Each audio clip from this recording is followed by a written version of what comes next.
Thanks everybody for coming. Great turnout. So the purpose of bringing Ant in, Ant's got great experience from coaching away, right from grassroots football into professional game. Hopefully some of you guys will make that route, either as a player, as a coach. We were chatting today, there's loads of avenues to go into football now. Sports science, nutrition, fitness trainers. So there's lots of opportunities to go into professional game, not just the football. Okay, so it's good to hear someone else's voice, someone else's experience. So I'm gonna go through the questions, and thanks for all you players giving us the questions. There's some brilliant questions. You really thought about it. We had about 100, so I've just picked out. Good luck answering 100 questions. So we picked out a few, about 12, 13 questions, and they were pretty much like similar or themes. Okay, and the basis and the purpose of this session is to try and give as much information as knowledge to the players as part of their development. Because as we know, football isn't just about technique and skill. It's also about the social aspect, psychological aspect part of the game, physical part, and everything else. And it's a whole learning process. So no matter what level you get to, that doesn't matter. It's about enjoying the process and enjoying part of the development. Okay? At the end, we may have a little bit of time. We're back out coaching for the 6:15 session with a lot of you guys as well. So we've got about half an hour. But if we do have time at the end and we've missed something, then we'll have an opportunity to put a hand up and ask. Does that sound all right? Okay, good stuff. So first one. So what qualities do you believe make a successful professional footballer? I think the biggest one for me is to be coachable. You can come to a session, and I've seen it before in kind of the 15s and 16s at City. They come with a swagger because they're at City and it's very much, I know what I'm doing, it's all right. And then they get to kind of the 16 scholar year. They might not get over the line at 16, and then before you know it, they've fell out of football. They might not get a scholar anywhere else. So I think for me is to be coachable, to be listening at what kind of the top level professionals who are probably, their certificates are more than what I have in the pro certificates. So I think coachable is number one. I think you've got to be professional.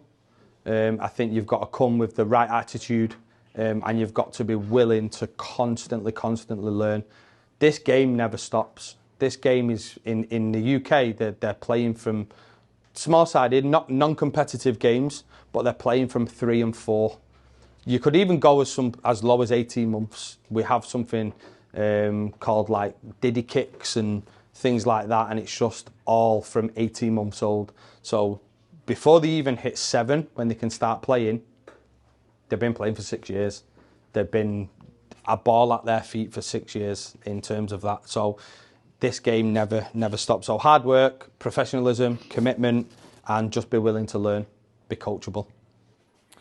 Okay, great. So like on that, I guess, you get into a club like City at 15, 16, you can almost fall into the trap of thinking that you've made it. Absolutely. Yeah. And then the reality check is only so many go through.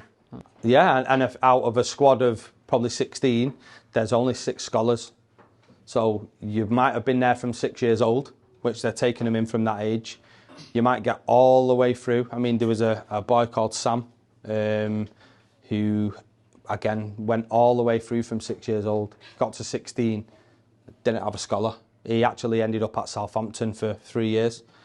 Again, didn't make it at Southampton. Went and played for, I think it was Hibernian in the Scottish League. Didn't make it there. He's now 23. Don't play football no more.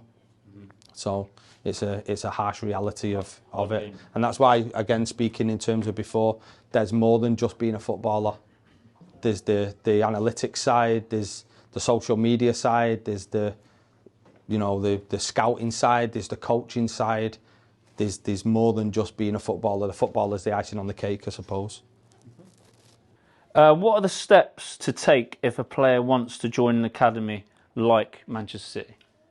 I mean, you've got to be playing. number one.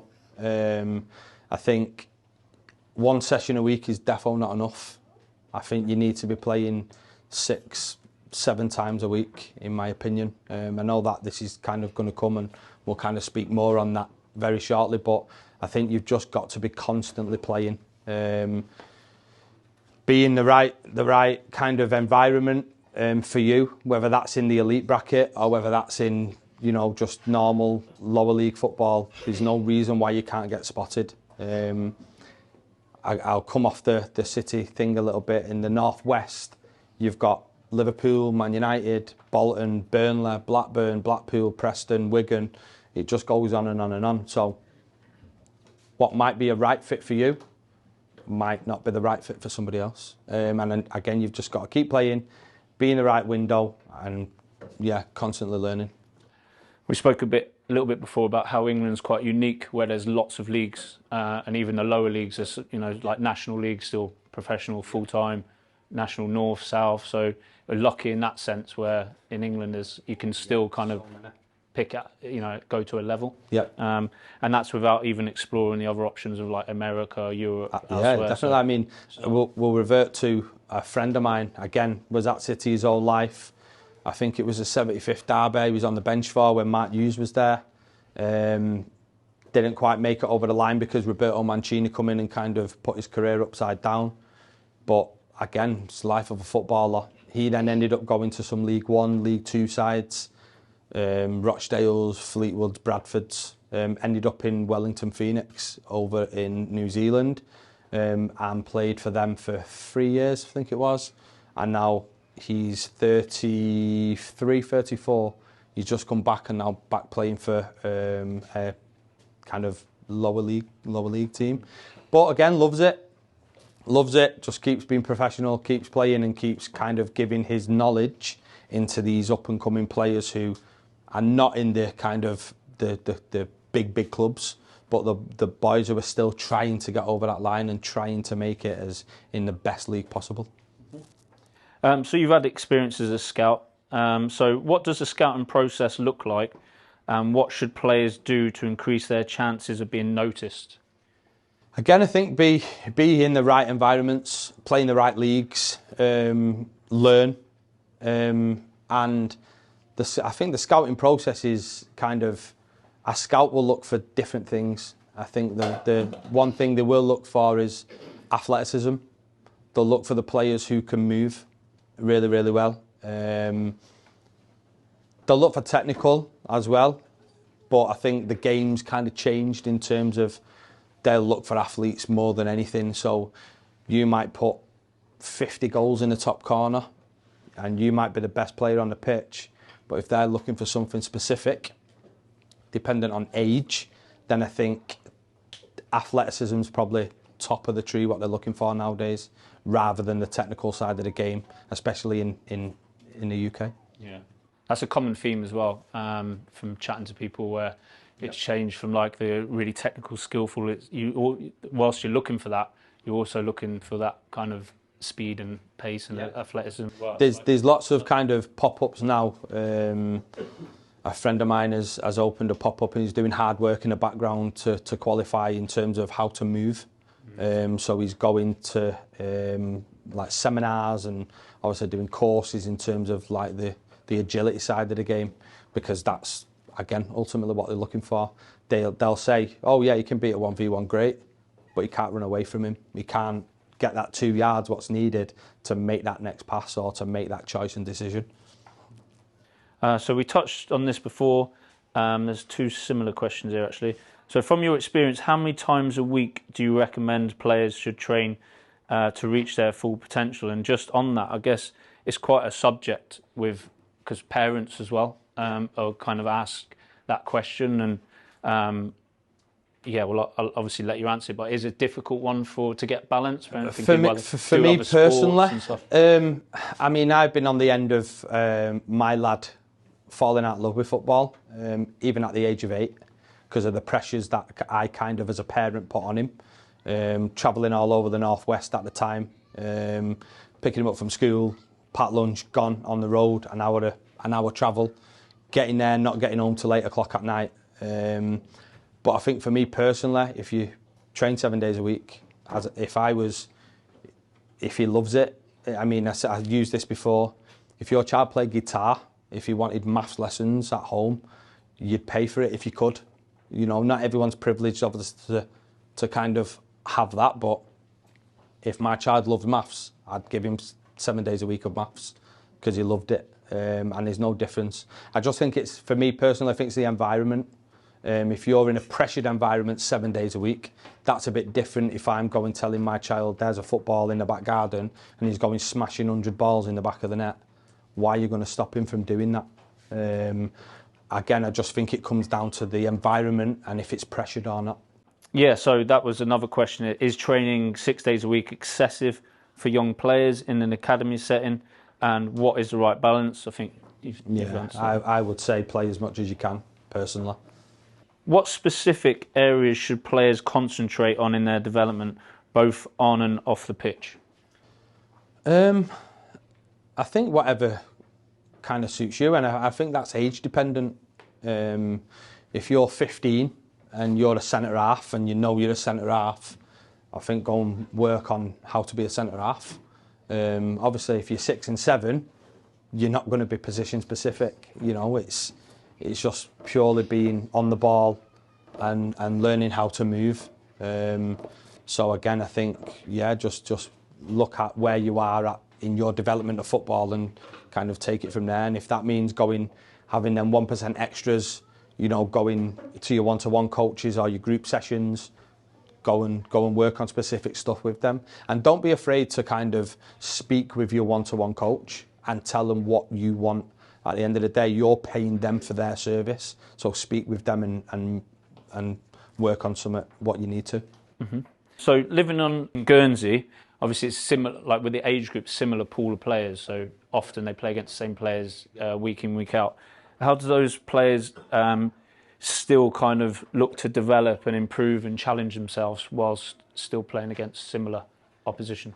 I think for me it's mindset. I think if you're walking on the pitch knowing that you're the best on there, which is I'm not saying don't be like that, because you need that little bit of something in you to want to be better. I don't think be kind of too don't be too cocky with it. I think develop on yourself and develop on getting better at 1%. If you want that challenge, go and play up a year. Again, whether that be, you know, in a Prem level team where you know it's going to challenge you physically, then go and do that. But if you're not getting success at that, you will be getting success at your own age. So I think don't be afraid to put yourself in a situation where you might not be that best player, because it will only develop you as a footballer. And we were chatting before as well around like mindset in terms of, because I hear it sometimes from maybe a parent might ask me or mention it to me, or a player might, where they feel like they're maybe in a group or with players that aren't on the same level. Yeah. So again, it's kind of that mindset that's kind of not a really positive way of thinking, is it? It's kind of like what you do yourself in that training. Or yeah, I think also, you know, could you help develop somebody else? Don't be so kind of fixated on yourself within the group. I think, you know, football's a team sport. Yes, it's individual because everyone's coming after your shirt, especially, you know, at that top level game. But I think help others, help them develop their game, because football's not just about being the best person you can be. It's about also helping and developing others as well, and being that support mechanism for someone. You know, they might need to work on something that you're really, really good at. Why can't you go and show them? That's also good leadership skills as well, right? Yeah, definitely. Okay.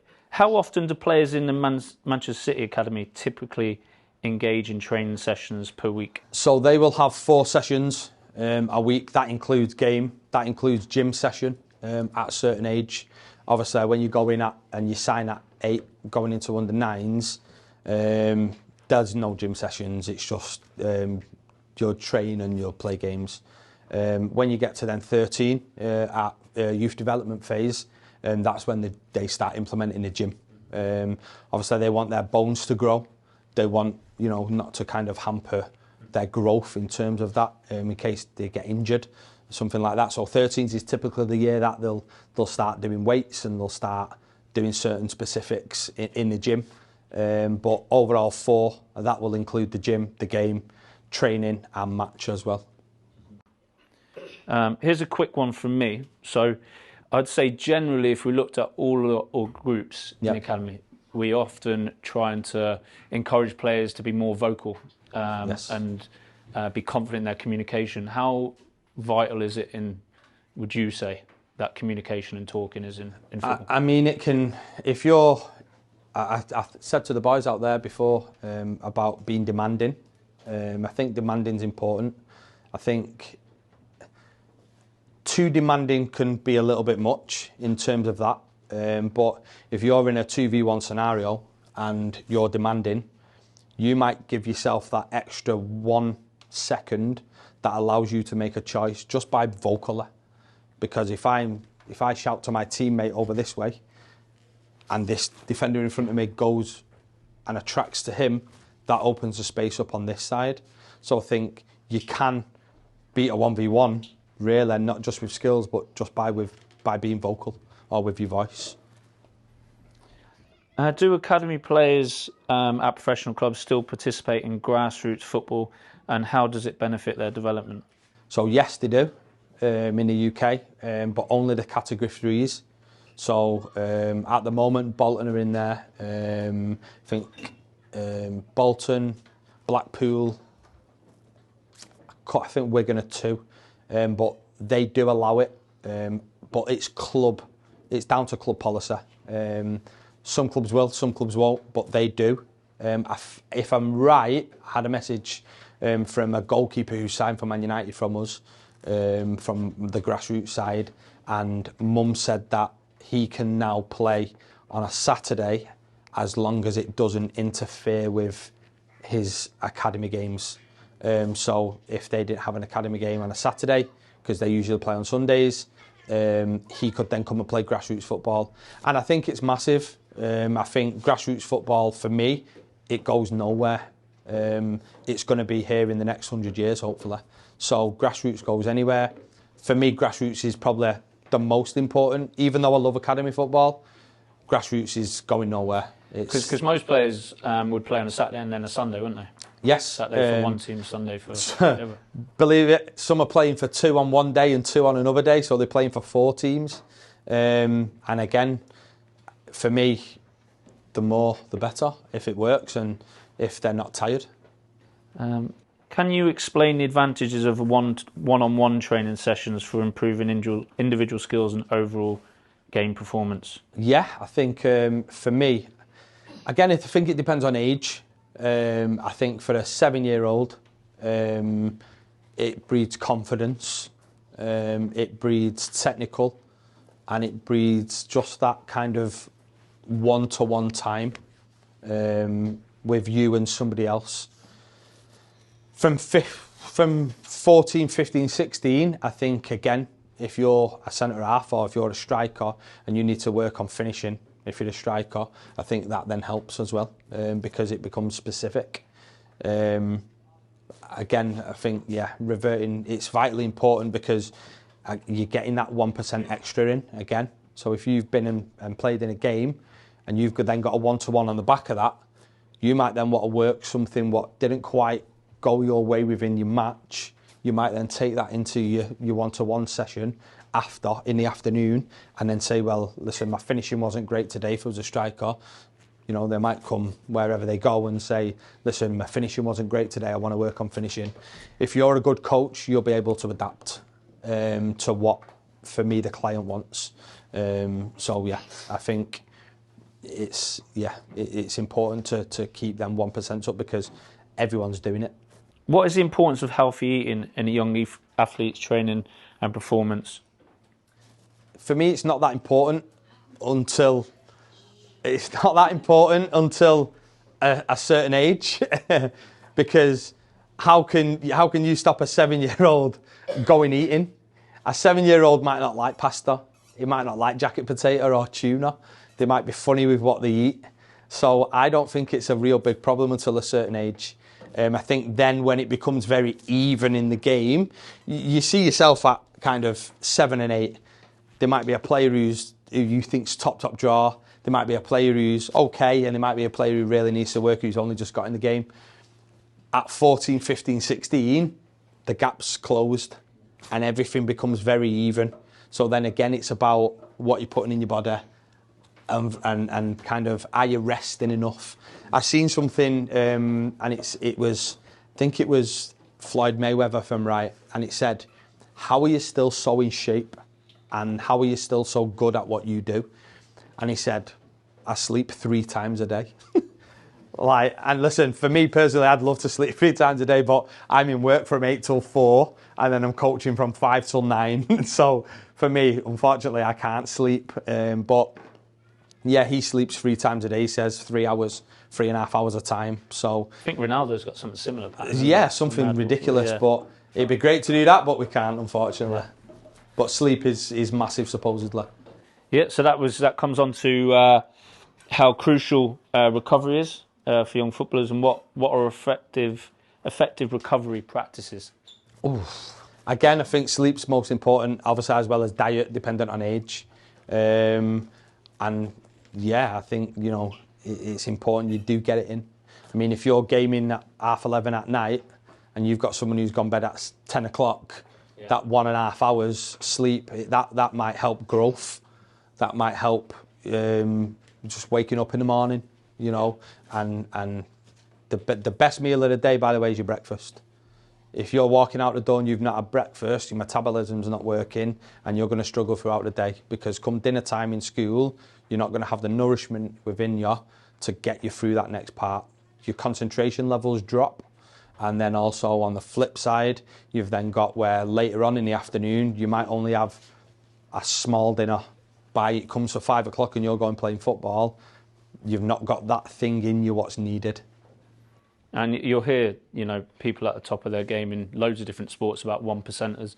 And I think that is right. When it comes down to selection, you've got 2 players the same. Yeah. One's making sure they're eating right, sleeping right. That can be the difference in terms of energy levels and performance, can't it? So what advice do you have for parents with young footballers regarding support and development? So I guess you've got, it can be a tricky balance of support, pushing or backing off too much, letting them get on with it, watching, don't watch. I guess there's constant dilemmas as a parent with a young player in any sport, but football in particular. My kind of pathway in football over the past 10 years is I was that pushy parent. From the ages of 6, obviously coaching my own lad, and he fell out of love with football at 8 before he managed to get over the line at Blackburn. He decided that he didn't want to play football no more, so I was gutted, obviously, as a dad. I'm like, we've worked so hard for 3 years, and you're 8 years old. I mean, he's still a baby, really, looking back on that. And I always try and tell, obviously, the grassroots side of it, and I kind of speak with the academy side as well, where kind of leave them alone. I'm not saying you can't speak with them. I'm not saying you can't have conversation. I try and revert to, and I can only advise in terms of that, but I try and use a book. And I said before, 3 things or 5 things that you want to work on throughout your game. Get back in the car after the game, and if you think to yourself, I wanted to have 6 shots today. Did you have 6 shots? If you didn't have 6 shots, why? Write it down in your book. I suppose it gives you that pathway from game 1 to game 38 throughout the season. You're working on specific things. You might see something in game 1, and by game 38 in that calendar year, you might bang 100 goals in that year. You might not have got 1 for the first 6 games. But if you're constantly trying to work on that thing of what you want to do, by week 38, you might have absolutely smashed it out of the park. So try and use a book. I think it gives you a little bit of reflection as well. And it kind of breaks down that conversation of, well, I seen you there and you didn't do that and you didn't do this and you didn't do that. They're playing, they're on the pitch. And I guarantee you this, parents especially, if he's got a ball at his feet and you're from the side saying pass, he's not even heard what you've said. That's the ultimate of it. Everyone else on the side's heard what you've said to your kid. He's probably not even heard you. Because that split half a second is the difference between whether he's going to take a shot, make a pass, beat the 1v1, fall over, whatever that may be. But I guarantee you he's not even heard you. So leave them alone, let the coach do it. And even the coaches, you know, I've been foul of it myself before. I'm telling someone to do something, he's probably not done what I've done, what I've said. That's because that half a second, again, he's not heard you. He's got his head on the floor, looking around, seeing where his teammates are, and he's got that half a second to make a choice. By the time you've even said anything, the ball's gone. And it's in a different part of the pitch. So, again, back in the car, reflection on it, put it in a book. You've got that as a reflection back for the whole year, and you can look through it from time comes, because before your child grows, like mine at 15, he could have been playing for Blackburn, he could have been wherever he was. Because of me, he kind of just plays grassroots football, and that's cool because he's with his friends and he loves it. But that's most important, the fact of that they love it more than anything else. Thanks everyone for coming and listening. Hopefully that was helpful. Did you find that helpful, guys? Yeah. Yeah? Good. Thanks very much to Ant for taking the time and passing on invaluable knowledge there to you guys. Thanks very much to Ricky at Impact Scaffolding as well for sponsoring the event. Really appreciate it. And those of you that have got a session now, get yourselves ready. So just a round of applause.